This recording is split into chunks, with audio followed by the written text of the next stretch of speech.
నమస్తే, నేను మీ మధు. మరి కొద్దిసేపట్లో మెగా ఫ్యాన్స్ కి ఒక గుడ్ న్యూస్. ఎందుకంటే మన శంకర వరప్రసాద్ రిలీజ్ కాబోతుంది. 1000 కలతో ఎదురు చూస్తున్నారు. అయితే ఇప్పుడు ఈ సినిమా గురించి అనిల్ రావిపూడి ఏం మాట్లాడారు అనే విషయాల గురించి రోజు మనం తెలుసుకుందాం. ప్రస్తుతం మనతో పాటు ఉన్నారు సీనియర్ జర్నలిస్ట్ సిఎస్ రావు గారు. వారిని అడిగి మరిన్ని విషయాలను తెలుసుకుందాం. నమస్కారం సార్. సార్, మరి కొద్దిసేపట్లో మనశంకర్ వరప్రసాద్ రిలీజ్ కాబోతుంది. అయితే మూవీ గురించి అనిల్ రావిపూడి కొన్ని వ్యాఖ్యలు చేశారు. ఏమని మాట్లాడారు సార్? ఆయన ఒక ప్రముఖ పత్రికలో ఒక వ్యాసం రాశారు మనశంకర్ వరప్రసాద్ సినిమా గురించి. దాన్ని కనుక పూర్తిగా చదివితే స్టోరీ లైన్ లీక్ చేశారని చెప్పి అర్థం అవుతుంది. స్టోరీ లైన్ లీక్ చేసేది స్టోరీ లైన్ అనేది చెప్పేశారు. ఇంకా దాని చుట్టూరు మామూలుగా ఈ అల్లుతుంటారు, సీన్స్ అల్లుతుంటారు అంతే.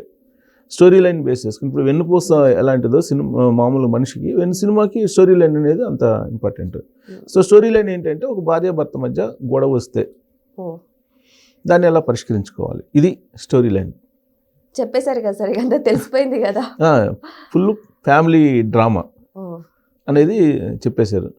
సో కాబట్టి దాన్ని ఇప్పుడు నయనతార చిరంజీవి ఇద్దరు హీరో హీరోయిన్లు, వాళ్ళిద్దరి మధ్య గొడవ వస్తుంది. గొడవ వచ్చినప్పుడు ఎలా దాన్ని సార్ట్అవుట్ చేసుకుని ఎలా పరిష్కరించుకుంటారు అనేటువంటిది తీసుకున్నాను సబ్జెక్ట్ అని చెప్పారు. న్యాచురల్గా ఇప్పుడు ఉండేటువంటి పరిస్థితుల్లో, ఇప్పుడు ఉండేటువంటి కుటుంబాల్లో ప్రతి కుటుంబంలో చిన్న చిన్న గిల్లి కజ్జాలు అనేది ఉంటాయి. కానీ గిల్లి కజ్జాలు కాకుండా ఈ మధ్యకాలంలో మారినటువంటి సామాజిక పరిస్థితుల దృష్ట్యా గొడవలు ఉన్నాయి. గిల్లి కజ్జాలు కామన్ భార్యాభర్తల మధ్య, కానీ గొడవలు ఉండి విడిపోయేటువంటి వాళ్ళు ఎక్కువ ఉన్నారు. ఇవాళ లేటెస్ట్ డేటా చూస్తే కనుక పెళ్లి చేసుకున్నటువంటి ప్రతి 100 మందిలో 40 మంది విడిపోతున్నారు. 30 నుంచి 40 మంది దాకా ఉంది. లాస్ట్ టైం వచ్చిన సర్వే ప్రకారం 30 ఉంది. అది ఇప్పుడు పెరిగి ఉంటుంది డెఫినెట్గా. సో అంటే దాదాపుగా 100కి 40 మంది విడాకులు తీసుకుంటున్నారు. బహుశా ఈ సినిమా కాన్సెప్ట్ అందుకు తీసుకున్నారేమో అనిపిస్తుంది నాకు. ఎందుకంటే అనిల్ రావిపూడి సామాజిక అంశాలని తీసుకుంటారు. తన వెరైటీ ఏంటంటే స్క్రీన్ ప్లేని సబ్జెక్టు, సీరియస్ సబ్జెక్టు, బరువైన సబ్జెక్ట్ని తీసుకోరు, లైట్ సబ్జెక్ట్ని తీసుకుంటారు. సామాజిక ఫ్యామిలీ రిలేటెడ్ సబ్జెక్ట్ని తీసుకుంటాడు. దాన్ని స్క్రీన్ ప్లేలో కొంచెం అందంగా చూపిస్తాడు. ఇప్పుడు మనకి సంక్రాంతికి వస్తున్న సినిమాలో అదే కనిపించింది. దాంట్లో ఏం పెద్ద స్టోరీ, బలమైనటువంటి స్టోరీ ఏమి ఉండదు, కానీ ఒక ఫ్యామిలీ డ్రామాని నడిపిస్తాడు. సేమ్ అలాంటిదే ఇప్పుడు ఇక్కడ కూడా అదే అలాంటి ఫ్యామిలీ డ్రామాని నడిపించబోతున్నారు అనేది వినిపిస్తుంది ఆయన చెప్పినటువంటి స్టోరీ లైన్ దాని ప్రకారం. అలాగే వెంకటేష్ స్పెషల్ అట్రాక్షన్. వెంకటేష్ అలాగే చిరంజీవి వీళ్ళిద్దరూ కాంబినేషన్ అంటే కొంచెం సీనియర్ హీరోస్. ఇప్పుడు దాంట్లో ఆ వ్యాసంలో రాశారు వరుసగా వెంకటేష్, చిరంజీవి, బాలకృష్ణ వీళ్ళందరితోటి పెద్ద హీరోలతోటి సినిమా తీసినటువంటి అనుభవం తనకుంది. అది తన లక్కీగా ఫీల్ అవుతున్నానని చెప్పి రాసుకొచ్చారు. రాసి నెక్స్ట్ సినిమా ఎవరితోటి అని అంటే అది కూడా లీక్ చేశాడు. వెంకటేష్తో అని చెప్పారు కదా, నాగార్జున. వెంకటేష్ తోటి ఆల్రెడీ సంక్రాంతికి వస్తున్నాను తీశారుగా. సో నెక్స్ట్ నాగార్జున తోటి తీయబోతున్నాను, అయితే 2 వీక్స్ తర్వాత అనౌన్స్ చేస్తాను అన్నారు. ఎప్పుడైనా అంతే, సంక్రాంతికి రిలీజ్ చేస్తారు. సంక్రాంతి తర్వాత ఒక 2 వీక్స్ ప్రజెంట్ ఈ సినిమా గురించి ఇవన్నీ ఆలోచిస్తుంటే తర్వాత ఆయన అనౌన్స్ చేస్తుంటాడు. సో నెక్స్ట్ నాగార్జున తోటి తీయాలని ఉంది అని చెప్పాడు. అంటే వరుసగా హిట్లు కొట్టారు. ఇప్పుడు నెక్స్ట్ సినిమా, నెక్స్ట్ ప్రాజెక్ట్ కూడా రెడీ అవుతున్నాడు అతను. అయితే ఇక్కడ చెప్పినటువంటి పాయింట్స్లో ఏంటంటే ప్రధానమైనటువంటి పాయింట్, నయనతార జనరల్గా సినిమా తీసిన తర్వాత ప్రమోషన్స్కి రాదు. అవును, కానీ ఈ సినిమాకి ప్రమోషన్స్కి వచ్చింది. తాను స్పెషల్గా నేను ఆమెని ఒప్పించగలిగాను అని చెప్పారు. అంటే ఆమెను కూడా ప్రమోషన్స్ వాడుకున్నాడు. సినిమాకి పబ్లిసిటీ ఇవ్వడంలో కూడా కొంత వెరైటీ చూపిస్తుంటాడు అనిల్ రావిపూడి. సో దాంట్లో భాగంగా ఇప్పుడు నయనతారని కూడా ఇప్పటివరకు నయనతార సినిమా ప్రమోషన్స్కి స్కిప్ అవుతుంటారు, చాలా తక్కువ. కానీ ఈ సినిమా ప్రమోషన్స్ కూడా నేను తీసుకురాగలిగాను, అదొక అచీవ్మెంట్ లాగా నేను భావిస్తానని చెప్పి ఒక పెద్ద వ్యాసం రాసి, చిరంజీవి సినిమా ఇది హిట్ అవుతుంది, హిట్ అయ్యేలాగా ఫ్యామిలీ డ్రామాని నడిపించాను అని చెప్పి ఆయన చెప్పారు. ఇది మల్టీ స్టార్ సినిమా కదా సార్, వెంకటేష్ గారు చిరంజీవి గారు ఇద్దరు ఉన్నారు. మరి దీంట్లో వెంకటేష్ గారి క్యారెక్టర్ ఏమంటారు, ఏమాత్రం ఉంటుంది? అది కూడా చెప్పారు. 40 minutes ఉంటుందంట వీళ్ళిద్దరిది స్క్రీన్, 40 minutes స్క్రీన్ ఉంటుంది అని చెప్పి అది కూడా క్లారిటీ ఇచ్చారు. చాలా మంది అనుకుంటారు గెస్ట్ రోల్ లాగా వచ్చి వెళ్ళిపోతాడు వెంకటేష్ అని చెప్పేసి అనుకున్నారు. అందుకే బహుశా దానికి కూడా ఆయన వ్యాసంలో ఇవాళ క్లారిటీ ఇచ్చారు, 40 minutes స్క్రీన్ ఉంటారని చెప్పి. సో ఈయన కామెడీ చేస్తాడు, ఎవరు చిరంజీవి ఫ్యామిలీ. ఇప్పుడు ఇంతకుముందు వచ్చిన అన్నయ్య సినిమా కానీ, తర్వాత ఇంకోటి అందరి వాడు కాదు, చూద్దామా ఏదో ఉంది ఒకటి, అదొకటి. సో సంథింగ్ అలాంటిది ఫ్యామిలీ డ్రామా నడిపించేటువంటి సినిమా. అలా ఫ్యామిలీ డ్రామాకి సంబంధించిన అదే కాన్సెప్ట్లో ఈ సినిమా కూడా ఉంటుందని చెప్పాడు. సేమ్ అదే చెప్పాడు. దాని ఉదాహరణ కూడా చెప్పారు. 2 సినిమాలు 3 సినిమాలు ఆ వ్యాసంలో రాశారు.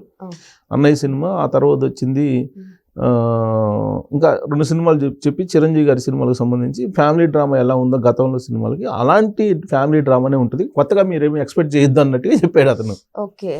సో పాతదాన్ని కొత్తగా చూపిస్తున్నానని చెప్పాడు అతను. కొత్తదాన్ని ఎక్స్పెక్ట్ చేయొద్దు అన్నట్టుగానే చెప్పాడు. మరి ఇక్కడ ఇంట్రెస్ట్ తగ్గిపోతుంది కదా సార్ ముందే ఫ్యాన్స్ కి ఇలా చేస్తే. అంటే కొత్త సబ్జెక్ట్ కదా అదే. ఇప్పుడు లేటెస్ట్ ఏంటి, భార్యాభర్తల మధ్య గొడవ వచ్చి విడిపోతున్నటువంటి సందర్భం. అవును. ఆ విడిపోకుండా ఉండేలాగా ఎలా చేయాలనే కాన్సెప్ట్ని తీసుకున్నాడు. మోటివేషన్ అనుకోవచ్చు. భార్యాభర్తల మధ్య గొడవ వస్తే దాన్ని ఎలా సార్ట్అవుట్ చేసుకోవాలి అనేది ఒక సొల్యూషన్ చూపించుంటాడు. అంతకుముందు ఎస్వి కృష్ణారెడ్డి అనుకున్నా మావిడాకులు ఏదో సినిమాలో విడాకులకు పోవాల్సి వస్తుంది భార్యాభర్తలు. సో పెళ్లికి ఏ విధంగా అయితే అందరిని పిలిచి బంధువుల్ని పెళ్లి చేసుకుంటామో, విడాకులు తీసుకునేటప్పుడు కూడా అట్నే అందరిని పిలిచి వాళ్ళ సమక్షంలోనే మనం విడిపోదాం అనేటువంటి కాన్సెప్ట్ని తీసుకొని అప్పుడు ఎస్వి కృష్ణారెడ్డి డైరెక్టర్ అనుకుంటా దానికి ఆయన ఒక కొత్త పందాన్ని చూపించాడు. అలానే ఈ సినిమాలో కూడా భార్యాభర్తల మధ్య గొడవ వచ్చి విడిపోయే పరిస్థితి వస్తే ఆ సమస్యని ఎలా పరిష్కరించుకోవాలి, భార్యాభర్తలే ఎలా పరిష్కరించుకోవాలి, ఎందుకంటే వాళ్ళ బంధువులు వాళ్ళ స్నేహితుల ద్వారా ఎలా పరిష్కరించుకోవాలి అనేది అది చూపించినట్టు అనిల్ రావిపూడి వ్యాసంలో కనిపించింది. సరే ఈ సినిమా అయితే మీకు దుబాయ్లో రిలీజ్ అయింది, ఓవర్సీస్లో రిలీజ్ అయింది. సరే ఆ రివ్యూ కోసం అందరూ ఎదురు చూస్తూ ఉన్నారు. సో అక్కడి నుంచి వస్తున్నటువంటి రివ్యూ ప్రకారం అయితే మిక్స్డ్ టాక్ కనిపిస్తుంది.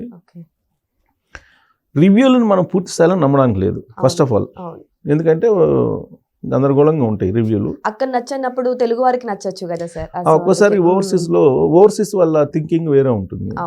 ఇక్కడేమో మనకి అసలు ఎందుకు సినిమా స్టోరీని బట్టి మనకి ఏ సెంటర్లో కొన్ని సినిమాలు బాగా ఆడతాయి, ఏ సెంటర్లో ఆడి బి సెంటర్లో ఆడు. ఇప్పుడు నాగార్జున సినిమాలు ఏ సెంటర్లో ఆడతాయి, ఎందుకంటే క్లాస్ పీపుల్ కొంత నచ్చుతారు. మాస్క్ వచ్చేటప్పటికి బాలకృష్ణ సినిమాలు వచ్చేసేటప్పటికి బీసీ సెంటర్లో బాగా ఆడతాయి. అలాగే చిరంజీవి సినిమాలు కూడా బీసీ సెంటర్లో బాగా ఆడతాయి.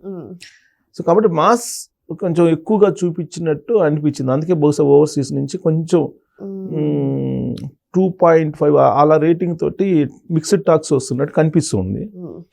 సో ఎనీహౌ మొత్తం మీద ఈ సినిమాకి ఇప్పుడు బెనిఫిట్ షోలకి ఇచ్చారు.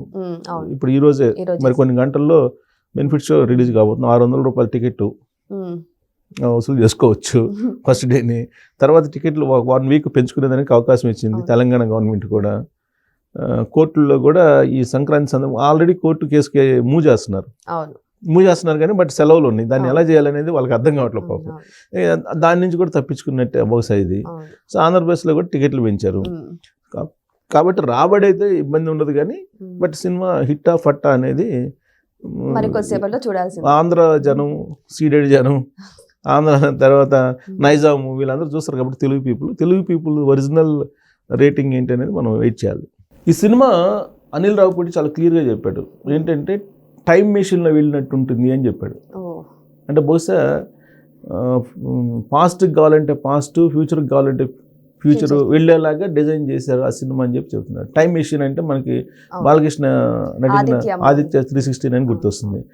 బహుశా వీళ్ళిద్దరు గొడవ పడినప్పుడు పాత రోజులకి వెళ్ళడం, మళ్ళీ భవిష్యత్తును ఊహించుకోవటం ఇలాంటివి ఏమైనా ఉంటాయేమో అనిపిస్తుంది.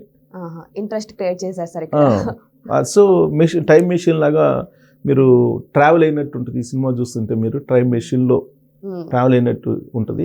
సినిమా థియేటర్లో కూర్చున్నా కానీ మీరు టైం మెషిన్లో జర్నీ చేసినట్టు ఉంటుంది అనేటువంటిది చెప్పాడు. బహుశా నేను అనుకుంటా స్టోరీ లైన్ లీక్ చేశారు, ప్లస్ ఎలా ఆయన స్క్రీన్ ప్లేని తయారు చేస్తారు అనేది కూడా చెప్పారు. సో కాబట్టి నిజంగానే అలాంటివి ఉంటుందా లేదా అనేది మనం వెయిట్ చేయాల్సింది. సో ఏదేమైనా సరే అనిల్ రావిపూడి అంతో ఇంతో కథనైతే లీక్ చేయడం అయితే జరిగింది. మరి ఏదేమైనా మరి కొద్దిసేపట్లో బెనిఫిట్ షో అయితే రిలీజ్ కానుంది. మరి ఫ్యాన్స్ అయితే ఆ మూవీని చూసి ఎటువంటి రివ్యూ ఇస్తారనేది వెయిట్ చేసి చూడాల్సిందే. Thank you so much. Thank you.